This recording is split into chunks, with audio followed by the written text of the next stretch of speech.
তিরমিজি শরীফের 2305 নম্বর হাদিসে আল্লাহর নবী বিশ্ব নবী রাহমাতুল লিল আলামিন বলেন, عن أبي هريرة رضي الله تعالى عنه قال قال رسول الله صلى الله عليه وسلم من أخذ عني هؤلاء الكلمات فيعمل بهن أو يعلم من يعمل بهن قلت أنا يا رسول الله فأخذ بيدي فعد 5 فقال اتق المحارم تكن أعبد الناس وارضى بما قسم الله لك تكن أغنى الناس وأحسن إلى جارك تكن مؤمنا وأحب للناس ما تحب لنفسك تكن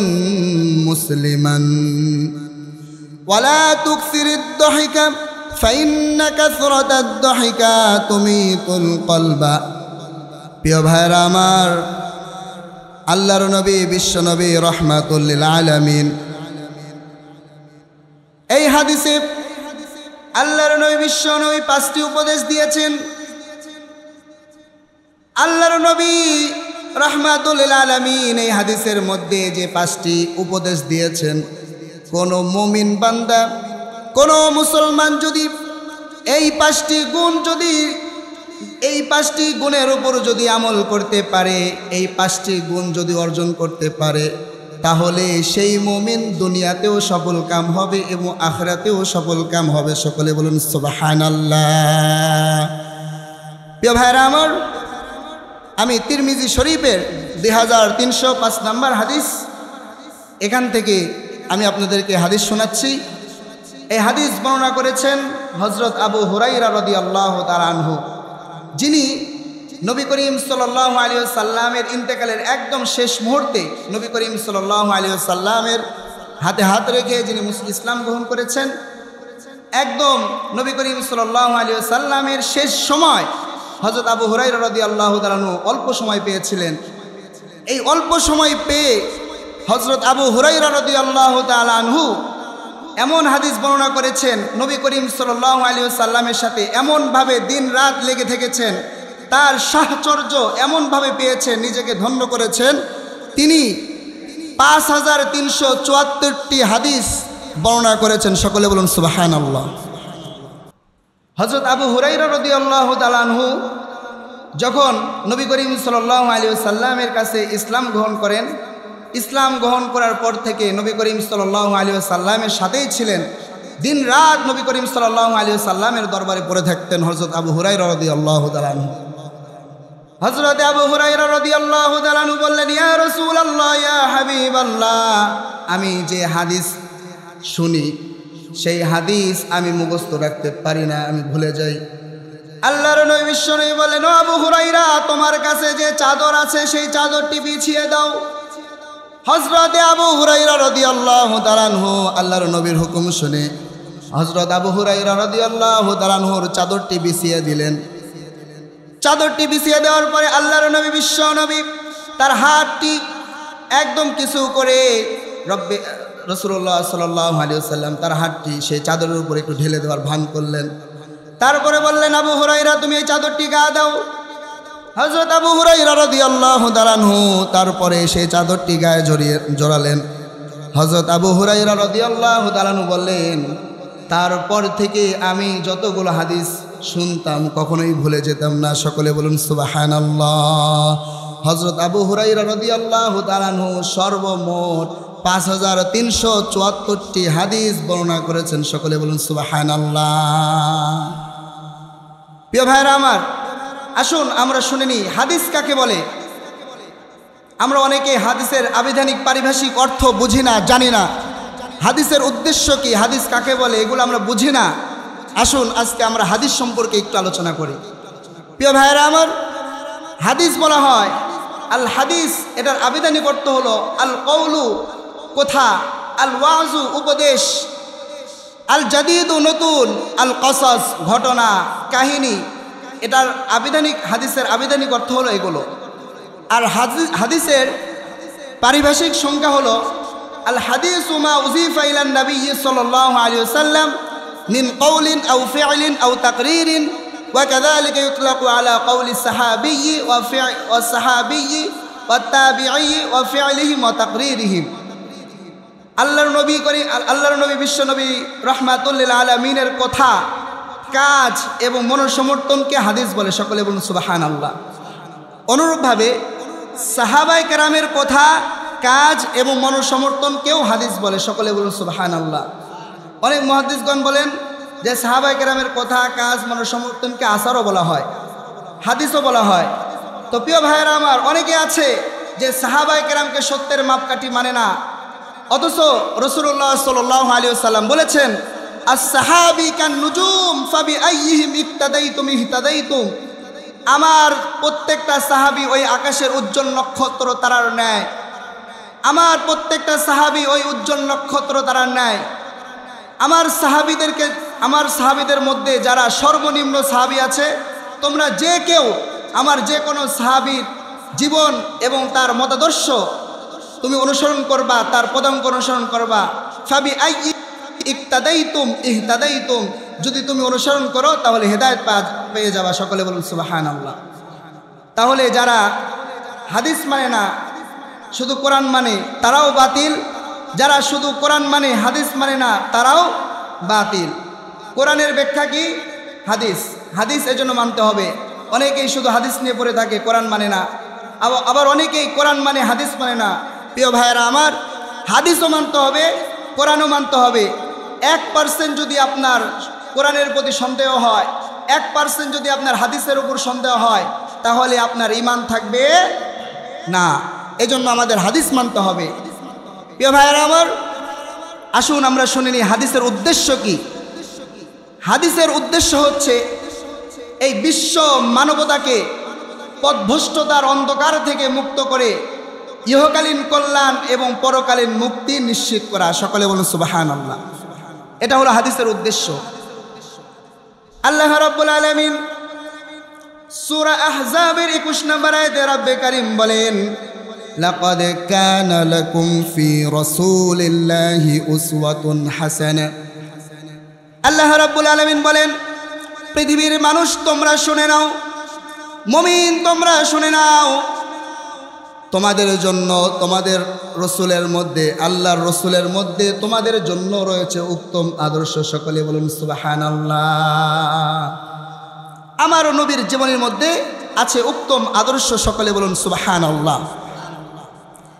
কেউ যদি আপনার চিন্তা করে যে আমি উত্তম ছেলে হব, আদর্শবান শ্রেষ্ঠ ছেলে হব, তাহলে সে যেন ছেলে মুহাম্মদুর রাসূলুল্লাহ সাল্লাল্লাহু আলাইহি ওয়াসাল্লামকে ফলো করে। সকলে বলুন সুবহানাল্লাহ। কেউ যদি বলে আমি শ্রেষ্ঠ যুবক হব, তাহলে সে যেন যুবক মুহাম্মদুর রাসূলুল্লাহ সাল্লাল্লাহু আলাইহি ওয়াসাল্লামকে ফলো করে। কেউ যদি বলে আমি শ্রেষ্ঠ পিতা হব, তাহলে সে যেন পিতা মুহাম্মদুর রাসূলুল্লাহ সাল্লাল্লাহু আলাইহি ওয়াসাল্লামকে ফলো করে। কেউ যদি মনে করে আমি শ্রেষ্ঠ স্বামী হব, তাহলে সে যেন স্বামী মুহাম্মদুর রাসূলুল্লাহ সাল্লাল্লাহু আলাইহি ওয়াসাল্লামকে ফলো করে। সকলে বলুন সুবহানাল্লাহ। এমন স্বামী হতে হবে।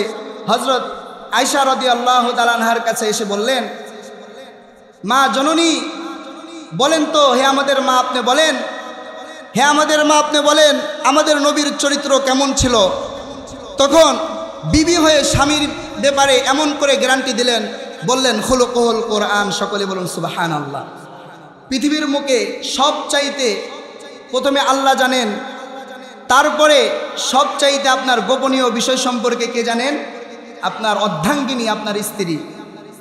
কোনো স্ত্রী যদি বলে আমার স্বামী সঠিক, আমার স্বামী ভালো, আমার স্বামী খারাপ না, তাহলে আসলেই সে ভালো মানুষ। কথা বলা ঠিক না ভাই? ঠিক। পৃথিবীর বুকে সবচাইতে স্ত্রীর সাথে স্বামীর মুআমালাত, মুআশারাত, স্বামীর থাকা সবচাইতে বেশি হয়, স্বামীর সাথে সবচাইতে বেশি কথা হয়। এজন্য স্ত্রীর কাছে যে ভালো, সারা পৃথিবীর কাছে যে ভালো। স্ত্রীর কাছে যে খারাপ, সারা পৃথিবীর কাছে সে খারাপ। এজন্য প্রিয় ভাইরা আমার, স্ত্রীর কাছে ভালো হওয়ার চেষ্টা করবেন। আল্লাহ তাআলা আমাদেরকে তৌফিক দান করুন। প্রিয় ভাইরা আমার, আল্লাহর নবীর কাছে এসে বললেন, আল্লাহর নবী রাহমাতুল লিল আলামিনের বিবি আমাদের মা হযরত আয়েশা রাদিয়াল্লাহু তাআলা আনহার কাছে এসে আল্লাহর নবীর চরিত্র সম্পর্কে জিজ্ঞাসা করলেন, এ আমাদের মা, আপনি আমাদেরকে বলুন আমাদের নবীর চরিত্র কেমন ছিল, আমাদের নবী কেমন ছিল, আমাদের নবীর আচরণ কেমন ছিল। তখন হযরত আয়েশা রাদিয়াল্লাহু তাআলা আনহা বললেন, আমাদের নবীর চরিত্র সরাসরি কোরআন। সকলে বলুন সুবহানাল্লাহ। এজন্য আমাদের নবী করিম সাল্লাল্লাহু আলাইহি ওয়াসাল্লামের জীবনের মধ্যে, নবী করিম সাল্লাল্লাহু আলাইহি ওয়াসাল্লামের মধ্যেই রয়েছে উত্তম আদর্শ, উত্তম চরিত্র। কেউ যদি মনে করে যে আমি শ্রেষ্ঠ শিক্ষক হব, তাহলে সে যেন শিক্ষক মুহাম্মদুর রাসূলুল্লাহ সাল্লাল্লাহু আলাইহি ওয়াসাল্লামকে ফলো করে। কেউ যদি মনে করে আমি শ্রেষ্ঠ প্রতিবেশী হব, তাহলে সে যেন প্রতিবেশী মুহাম্মদুর রাসূলুল্লাহ সাল্লাল্লাহু আলাইহি ওয়াসাল্লামকে ফলো করে। কেউ যদি বলে আমি শ্রেষ্ঠ তাজের হব, শ্রেষ্ঠ ব্যবসায়ী হব, তাহলে সে যেন ব্যবসায়ী মুহাম্মদুর রাসূলুল্লাহ সাল্লাল্লাহু আলাইহি ওয়াসাল্লামকে ফলো করে।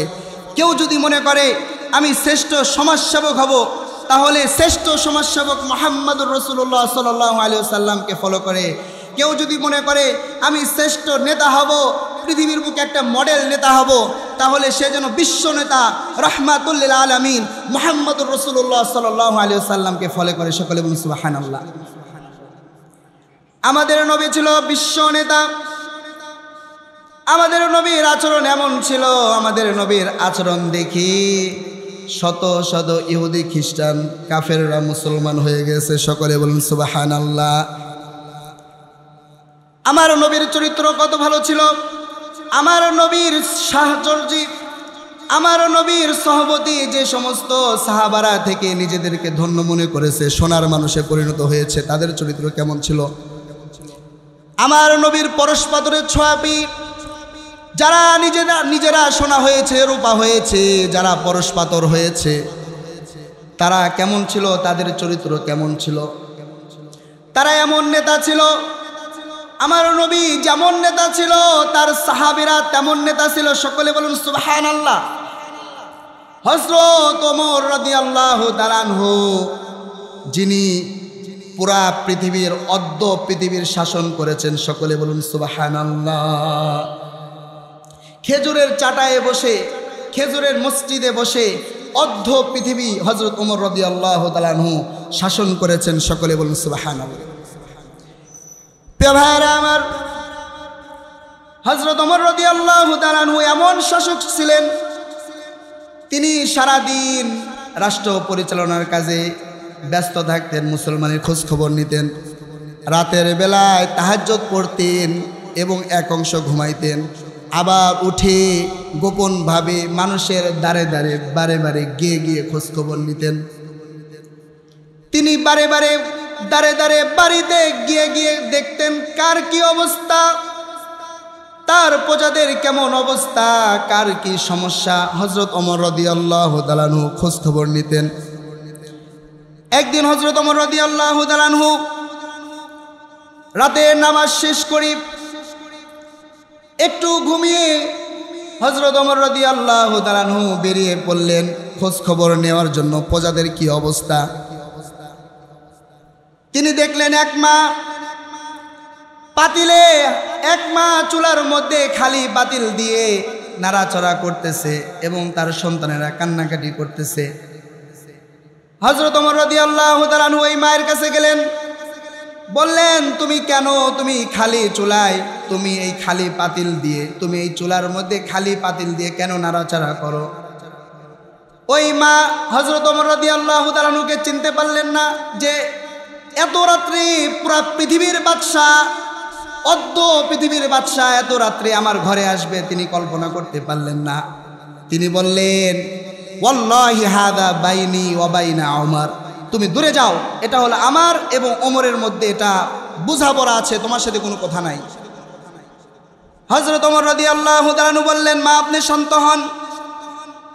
হযরত ওমর রাদিয়াল্লাহু তাআলা আনহু ওই মাকে শান্ত করে হযরত ওমর রাদিয়াল্লাহু তাআলা আনহু সাথে সাথে বাইতুল মালে গেলেন। বাইতুল মালে যাওয়ার পরে সেখান থেকে আপনার সরকারি অনেক সময় রিলিফ আসে না, রিলিফ সরকারি মাল অনেক সময় গোডাউনে থাকে, হযরত ওমর ফারুক রাদিয়াল্লাহু তাআলা আনহু বড় একটা আটার বস্তা নিলেন। বড় একটা আটার বস্তা কাঁধে করে নিয়ে হযরত ওমর রাদিয়াল্লাহু তাআলা আনহু যখন রাস্তায় বেরিয়ে পড়লেন, হযরত ওমর রাদিয়াল্লাহু তাআলা আনহুর সাথে একজন সাহাবী ছিলেন, আসলাম রাদিয়াল্লাহু তাআলা আনহু। হযরত আসলাম রাদিয়াল্লাহু তাআলা আনহু বললেন, হে আমিরুল মুমিনিন, আপনি তো আমাদের প্রেসিডেন্ট, আপনি আমাদের এত বড় নেতা, আর আপনি নিজে এই বস্তা আপনি কাঁধে করে নিয়ে যাচ্ছেন, আমার তো সহ্য হচ্ছে না। হে আমিরুল মুমিনিন, আপনি ওই বস্তাটা আমার কাঁধে দেন, আমি নিজে বহন করে নিয়ে যাব। তখন হযরত ওমর ফারুক রাদিয়াল্লাহু তাআলা আনহু বললেন, তুমি হয়তো দুনিয়াতে এই বস্তা নিতে পারবা, কিন্তু আখিরাতে তুমি কি আমার আমলের ভার, তুমি কি আমার গুনার ভার, তুমি কি তোমার নিজের কাঁধে নিতে পারবা? সকলে বলে সুবহানাল্লাহ। আখিরাতের জন্য কত টেনশন। এই দুনিয়ার অর্ধ পৃথিবীর বাদশা, তিনি চাইলেও পারতেন হাজারটা সৈন্যবাহিনী তার ডানে বামে, পুলিশ ফোর্স তার ডানে বামে পিছনে নিয়ে ঘুরতে পারতেন, কিন্তু তিনি তা করেন নাই। ক্ষমতা পাওয়ার পরে এই ক্ষমতার সৎ ব্যবহার তিনি করেছেন, অসৎ ব্যবহার করেন নাই। সকলে বলুন সুবহানাল্লাহ।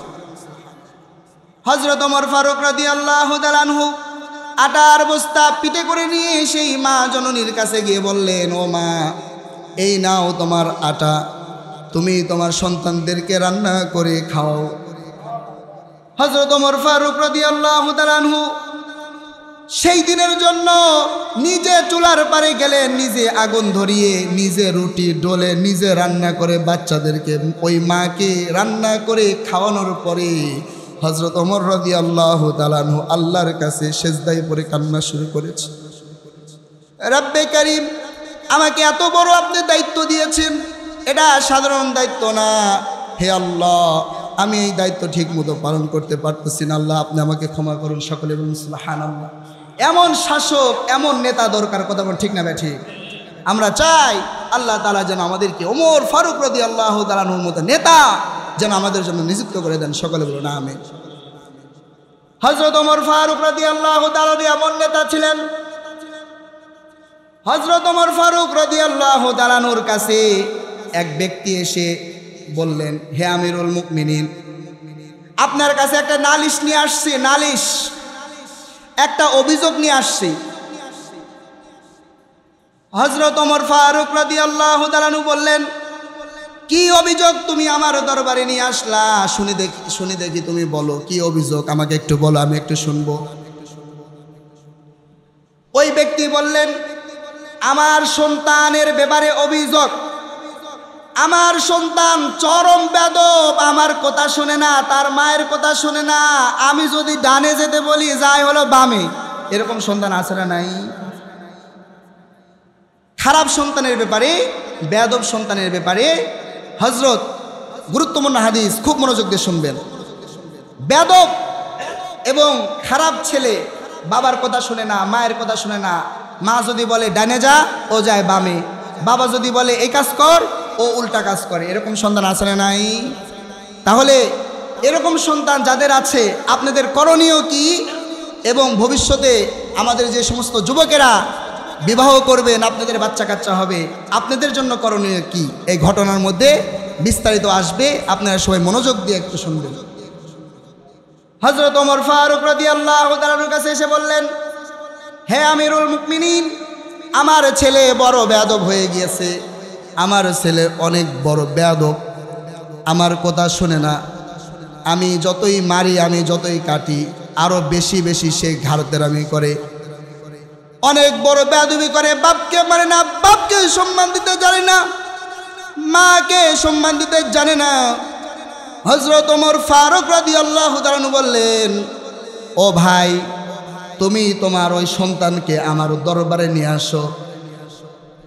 তোমার মুখে থেকে শুনলাম, আমি সন্তানের মুখে থেকে শুনতে চাই, কিসের জন্য সন্তান তার পিতা মাতার কথা শুনে না।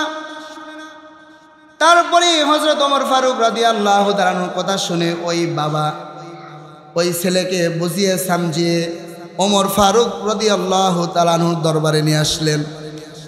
হযরত ওমর ফারুক রাদিয়াল্লাহু তাআলা আনহু বললেন, হে আমার বৎস, ও বাবা তুমি বলো, ও বাজান তুমি বলো, তুমি কেন তোমার বাবার সাথে তোমার মায়ের সাথে কেন বেয়াদবি করো? তখন ওই ছেলেটি বলল, যত হক আছে বাবা মার প্রতি কি সন্তানদেরই হক আছে, না সন্তানের উপরও বাবা মায়ের হক আছে? আমরা শুধু বলি বাবা মার প্রতি সন্তানদের হক অনেক অনেক আছে। বাবা মায়ের সাথে এইরূপ আচরণ করা যাবে না, বাবা মার সাথে খারাপ আচরণ করা যাবে না, বাবা আমাকে গালি দেওয়া যাবে না, বাবা আমাকে শ্রদ্ধা করতে হবে, খেদমত করতে হবে, শুধু এই হকগুলোই আমরা শুনি। কিন্তু বাবা মা সন্তানদের সাথে কীরূপ আচরণ করবে, সন্তানদের কি কি হক আছে, এগুলো কি হক নাই? উল্টা প্রশ্ন করলেন হযরত ওমর ফারুক রাদিয়াল্লাহু তাআলা আনহু কাছে, যে শুধু ছেলেদেরই কর্তব্য, বাবা মার কি কর্তব্য নাই ছেলেদের প্রতি? বাবা মা শুধু বাবা মার কি কর্তব্য নাই যে ছেলে মেয়েদের ব্যাপারে সচেতন হওয়া, কি কি করতে হবে, এগুলো কি নাই? তখন হযরত ওমর ফারুক রাদিয়াল্লাহু তাআলা আনহুর কাছে বললেন, হে আমিরুল মুমিনিন, আমাকে বলুন ছেলেদের প্রতি বাবা মায়ের কি কি কর্তব্য আছে? হযরত ওমর ফারুক রাদিয়াল্লাহু তাআলা আনহু বললেন, ছেলেদের প্রতি মেয়েদের প্রতি বাবা মায়ের প্রথমত 3টি হক রয়েছে। এই 3টি হক যদি কোনো বাবা মা আদায় করে, তাহলে ওই ছেলে, ওই সন্তান, ওই মেয়ে নেককার সন্তান হবে, নেককার ছেলে মেয়ে হবে। 1 নাম্বার হক হযরত ওমর ফারুক রাদিয়াল্লাহু তাআলা আনহু বললেন, আইয়ান্তাকিয়া উম্মাহু। 1 নাম্বার হক বললেন, বাবারা 1 নাম্বার হক ছেলে মেয়েদের জন্য আদায় করবে, বিয়ে করার আগেই তারা ভেবে চিন্তে একজন দিনদার, একজন ভালো মা বিয়ে করতে হবে। কথা বলুন ঠিক না বেঠি? 1 নাম্বার বললেন, ভেবে চিন্তে খোঁজ খবর নিয়ে মেয়ে দিনদার কিনা, এই দিনদার কিনা ভেবে চিন্তে বিয়ে করো, ভালো মা বিয়ে করো। বর্তমান যুগে শুধু ফর্সা দেখে, টাকা পয়সা দেখে বিয়ে করে, কিন্তু ওই মা হয় টিকটকার মা। কথা বলেন ঠিক না বেঠিক? এই যুবকেরা কথা বলেন ঠিক না বেঠিক? বর্তমান যুগে আমাদের মায়েরা হয়ে গেছে টিকটকার, বর্তমান যুগে আমাদের মায়েরা হয়ে গেছে ব্লগার, আমার বাবারাও অনুরূপ হয়ে গেছে। এজন্য ছেলে সন্তান মানুষ হয় না, ছেলে মেয়ে নতুন মারা গেছে, নবজাতক শিশু মারা গেছে, এটা নিয়েও টিকটক করে। কথা বলেন ঠিক না বেঠিক? এগুলো সমাজের অপসংস্কৃতি। আজকে সমাজ একদম মন মানসিকতার উচ্চ, একদম সবচাইতে নিকৃষ্ট হয়ে গেছে। কথা বলেন ঠিক না বেঠিক? এরকম এরকম মা বাবাকে আল্লাহ তাআলা হেফাজত করুক। সকলে বলুন আমিন। প্রথমে কি করতে হবে যুবক ভাইয়ারা, একটু ভালো করে শুনেন। প্রথমে আপনারা যে কাজটি করবেন, বিয়ে করার আগে, যারা তো করে ফেলছেন কোনো উপায় নাই, এটাকে এখন ঘষা মাজা করে ঠিক করতে হবে। কথা বলেন ঠিক না বেঠিক? এখন তো আর করা যাবে না। কিন্তু যারা যুবক আছেন এখনো বিয়ে করেন নাই, ভেবে চিন্তে বিয়ে করবেন। শুধু চামড়া আছে, সেলিব্রিটি টিকটক করে, এটা দেখে ওই মাকে নিয়ে আসবেন না। আপনার সন্তান কখনোই মানুষ হবে না। কথা বলেন ঠিক না বেঠিক? আপনি ভালো মা নির্বাচন করবেন, দিনদার মা নির্বাচন করবেন। একটি দিনদার মা আপনি আপনার ছেলে মেয়ের জন্য দিবেন, আপনার ছেলে মেয়ে অবশ্যই দিনদার হবে। কথা বলেন ঠিক না বেঠিক? আমার দেখা অনেক হুজুর আছে, অনেক আলেম আছে, আমার ওস্তাদকে দেখেছি, তার ছেলে মেয়ে আজ পর্যন্ত কার্টুন কি, আজ পর্যন্ত মুভি কি, এগুলো বুঝে না। কথা বলেন ঠিক না? এগুলো বুঝে না। এই জন্য ওই রকম সচেতন বাবা মা হতে হবে। আমার ওস্তাদকে আমি দেখেছি, যে বাড়িতে টেলিভিশন আছে, টেলিভিশন তো দূরের কথা, যে বাড়িতে টাচ ফোন আছে, সেই বাড়িতেও তার ছেলে মেয়েকে নিয়ে ঘুরতে যায় না। এরকম সচেতন। তার ছেলে মাশাআল্লাহ অনেক ভালো আলেম হচ্ছে, তার প্রত্যেকটা ছেলে বাধ্য, এবং তার ছেলে মেয়ে অত্যন্ত ভালো এবং ভদ্র, নম্র, বেয়াদব না। এজন্য প্রথমে কি কাজ করবেন? আইয়ান্তাকিয়া উম্মাহু, ভালো মা দেখে আপনি তার ছেলে মেয়ের জন্য ভালো মা নির্বাচন করবেন। বিয়ে করার ক্ষেত্রে এটাকে আপনি প্রাধান্য দিবেন। হযরত ওমর ফারুক রাদিয়াল্লাহু তাআলা বললেন, 2 নাম্বার যে কাজটি বাবা মার কর্তব্য সেটা হচ্ছে বিয়ে করার পরে, সন্তান হওয়ার পরে আইয়ুসমিনা ইসমাহু ওয়া ইউহসিনা ইসমাহু। হযরত ওমর ফারুক রাদিয়াল্লাহু তাআলা আনহু বললেন 2 নাম্বার যে কাজটি বাবা মা করবে সেটা হচ্ছে সন্তান হওয়ার পরে সুন্দর একটি নাম রেখে দিবে। সকলে বলুন সুবহানাল্লাহ।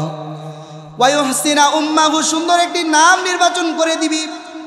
আজকে বর্তমান সমাজে আমাদের ছেলে মেয়েদের নাম শুধু আমরা আধুনিক খুঁজতে খুঁজতে রকি বানিয়ে ফেলি। রকি, আপনার বাবু, অ্যানি, কত নাম আমরা বলি। আমরা আমাদের ছেলে মেয়েদের নাম আব্দুল্লাহ, ওমর, হুযাইফা, আবু হুরাইরা রাদিয়াল্লাহু তাআলা রাখি না। কারণ নামের একটা প্রভাব আছে, কথা বল ঠিক না ঠিক? নামের একটা প্রভাব আছে। একবার হযরত আশরাফ আলী থানভী রহমাতুল্লাহি আলাইহির দরবারে এক ব্যক্তি আসছে, এসে বলে, হে হুজুর, হুজুর আমার ছেলেটা শুধু অসুস্থ থাকে, অসুস্থই থাকে, অসুস্থই থাকে, কখনো আর সুস্থতা হয় না। হযরত আশরাফ আলী থানভী রহমাতুল্লাহি আলাইহির কাছে যখন বাবা এটা বললেন, তখন বললেন, আপনার ছেলের নাম কি রেখেছেন? বললেন, হুজুর আমার ছেলের নাম রেখেছি মারিস। কি রেখেছি? মারিস। এই মারিস নামের অর্থ হচ্ছে অসুস্থ। তখন আশরাফ আলী থানভী রহমাতুল্লাহ আলাইহি বলেন, আপনার ছেলের নামই রাখছেন মারিস, তাহলে এই সুস্থ হবে কি করে? এই তো অসুস্থই থাকবে।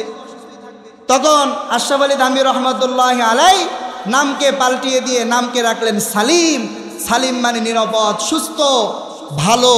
এজন্য সেখান থেকে তারপরে থেকে 1 সপ্তাহ পর থেকে সেই ছেলে সুস্থ হয়ে গেছে। সকলে বলুন সুবহানাল্লাহ। এজন্য নাম রাখতে হবে সুন্দর নাম, ইসলামিক সুন্দর নাম অনেক আছে। এগুলো আপনারা খুঁজে খুঁজে কোরআন হাদিস থেকে বের করে এবং হুজুরদেরকে খুঁজে হুজুরদেরকে বলবেন, আমার তো ছেলে হয়েছে, আমার তো মেয়ে হয়েছে, কি নাম রাখা যায় হুজুর? তখন হুজুর আপনাকে একটা সাজেস্ট করবে, তখন আপনি সেই নামটা রেখে দিবেন। আপনার ছেলে মেয়ের জন্য বরকত হবে। সকলে বলুন সুবহানাল্লাহ।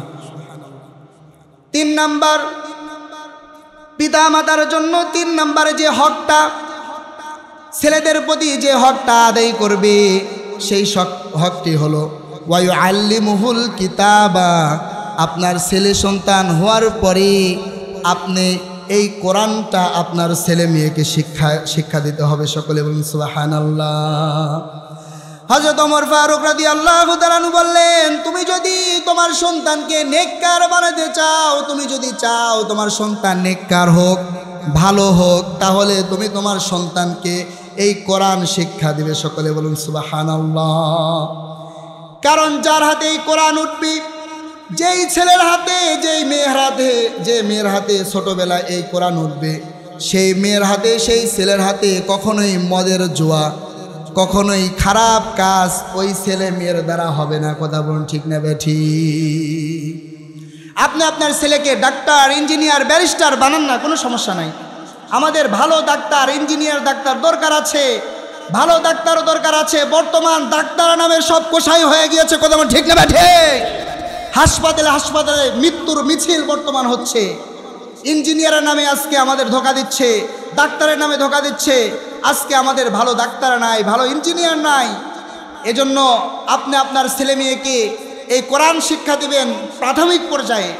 প্রথমে আপনি মক্তবে পাঠান না, প্রথমে আপনি আপনার ছেলে মেয়েকে কোরআন শিক্ষা দেন। তারপরে আপনার এই ছেলে মেয়েকে বলুন, আপনি নিয়মিত তোমরা এই কোরআন তেলাওয়াত করবা, নিয়মিত এই কোরআন পাঠ করবা। যখন আপনি আপনার ছেলে মেয়েকে এই কোরআন পাঠের আদেশ দিবেন, যখন এই কোরআন শিক্ষা দিবেন, তখন এই ছেলে বড় হয়ে চাঁদাবাজি করবে না। কথা মন ঠিক না বেঠিক? এই ছেলে কাউকে গালি দিবে না, কাউকে অন্যায়ভাবে হত্যা করবে না, কারো মাল অন্যায়ভাবে খাবে না। কথা বলুন ঠিক না বেঠিক? আর আপনি যখন আপনার ছেলে মেয়েকে কোরআন শিক্ষা দিবেন না, ফজরের পরে আপনি ইংলিশ মিডিয়ামে পাঠাবেন, তখন ইহুদি খ্রিস্টানের কালচারে, অপসংস্কৃতি তাকে এমন করে ধরবে, সে এই কোরআন ধরা বাদ দিয়ে সে একটু বড় হয়ে ঐশীর মতো হবে। কথা মন ঠিক না বেঠিক? ঐশী যেমন তার বাবা মাকে নিজে হত্যা করেছিল গুলি করে, এরকম ভয়াবহ পরিস্থিতি হবে। কথা মন ঠিক না বেঠিক? এখন বর্তমান যুগে সোশ্যাল মিডিয়াতে দেখা যায় অনেক সন্তান নেশা করে, অনেক সন্তান মাতাল হয়ে তার বাবাকে খুন করতেছে। কথা মন ঠিক না বেঠিক? আমাদের সাভারেই কয়েক মাস আগে আপনার নিউজ হয়েছিল, একটি মেয়ে তার বাবাকে ছুরি দিয়ে আঘাত করতেছে, কোথাও ঠিক না বেঠি। এই জন্য হযরত ওমর ফারুক রাদিয়াল্লাহু তাআলা আনহু বললেন, তোমরা তিনটি কাজ করবা। আপনারা সকলে বলুন প্রথম নাম্বার কাজ কি? আয়ান তাকিয়া উম্মাহু, প্রথম নাম্বার কাজ হলো ছেলে মেয়ের জন্য ভালো মা নির্বাচন করতে হবে। দ্বিতীয় নাম্বার কাজ হলো ওয়ায়ুহসিনা ইসমাহু, সুন্দর একটি নাম রাখতে হবে। তৃতীয় নাম্বার কাজ হলো এই ছেলে মেয়েকে কোরআন শিক্ষা দিতে হবে, কথা বলুন ঠিক না ঠিক? আল্লাহ রাব্বুল আলামিন আমাদেরকে কবুল করুন, সকলে বলুন আমিন। ভালো বাবা মা হওয়ার তৌফিক দান করুন, সকলে বলুন আমিন। আল্লাহ রাব্বুল আলামিন আমাদেরকে ভালো মা হওয়ার তৌফিক দান করুন। প্রিয় ভাইরা আমার, হযরত রাসূলুল্লাহ সাল্লাল্লাহু আলাইহি ওয়াসাল্লামের সাহচর্য থেকে, রাসূলুল্লাহ সাল্লাল্লাহু আলাইহি ওয়াসাল্লামের সহবত থেকে নবী করিম সাল্লাল্লাহু আলাইহি ওয়াসাল্লামের আদর্শ এমনভাবে সাহাবায়ে কেরাম গ্রহণ করেছেন, এমনভাবে রাসূলুল্লাহ সাল্লাল্লাহু আলাইহি ওয়াসাল্লামের আদর্শ সাহাবায়ে কেরাম গ্রহণ করেছেন। এই ঘটনাগুলো দেখলে বোঝা যায়। হযরত ওমর বিন আব্দুল আজিজ রাহমাতুল্লাহি আলাইহি, যিনি সাহাবী না, হযরত ওমর ইবনে আব্দুল আজিজ রাহমাতুল্লাহি আলাইহি যখন খেলাফত পেলেন, যখন রাজা হলেন, বাদশাহ হলেন, প্রেসিডেন্ট হলেন, হযরত ওমর বিন আব্দুল আজিজ রাহমাতুল্লাহি আলাইহি প্রেসিডেন্ট হওয়ার আগে তিনি অনেক শান শৌকতের সাথে রাস্তায় চলাচল করতেন। অনেক দামি দামি পাঞ্জাবি, জুব্বা, অনেক দামি দামি জামা কাপড় সে পরিধান করতেন। তিনি এমন আতর ঘ্রাণ, এমন সুঘ্রাণ, এমন আতর তিনি ব্যবহার করতেন। তিনি যে রাস্তা দিয়ে যেতেন, তিনি সেই রাস্তা দিয়ে যাওয়ার পরেও কিছুক্ষণ পর্যন্ত, কয়েক ঘন্টা বা কিছুক্ষণ সময় সেই রাস্তা দিয়ে ঘ্রাণ পাওয়া যেত, সকলে বলুন সুবহানাল্লাহ। এই হযরত ওমর বিন আব্দুল আজিজ রাহমাতুল্লাহি আলাইহি যখন রাজা হলেন, প্রেসিডেন্ট হলেন, প্রেসিডেন্ট হওয়ার পরে হযরত ওমর বিন আব্দুল আজিজ রাহমাতুল্লাহি আলাইহি তার স্ত্রীর কাছে গেলেন, বললেন, ও স্ত্রী, তুমি শোনো, এতদিন তো অনেক সুন্দর সুন্দর জামা কাপড় পরেছো, অনেক নামি দামি খাবার খেয়েছো, এখন তো আমি প্রেসিডেন্ট হয়েছি, এখন আমি আর নামি দামি খাবার দিতে পারবো না, তোমাকে আমি সময় দিতে পারবো না, তুমি যা চাও আমি তোমাকে সেটা পূরণ করতে পারবো না। তুমি চাইলে তোমাকে এখন আমি এখতিয়ার দিচ্ছি, তুমি যদি এত কষ্ট করে এখন না থাকতে পারো, তুমি চাইলেও আমার কাছ থেকে তুমি চলে যেতে পারো, আমি তোমাকে মুক্ত করে দিব।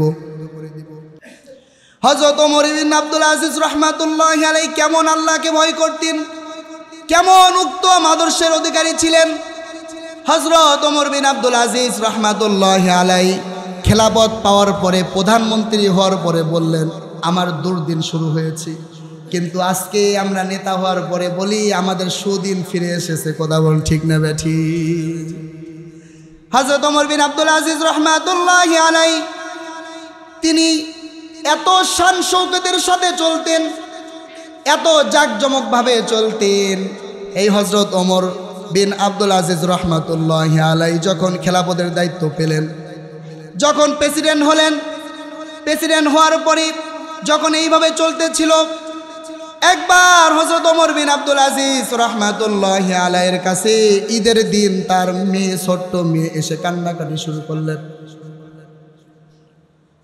ছোট্ট একটি মেয়ে কান্না করতেছে, হাউমাউ করে কান্না করতেছে, বলতেছে, বাবা,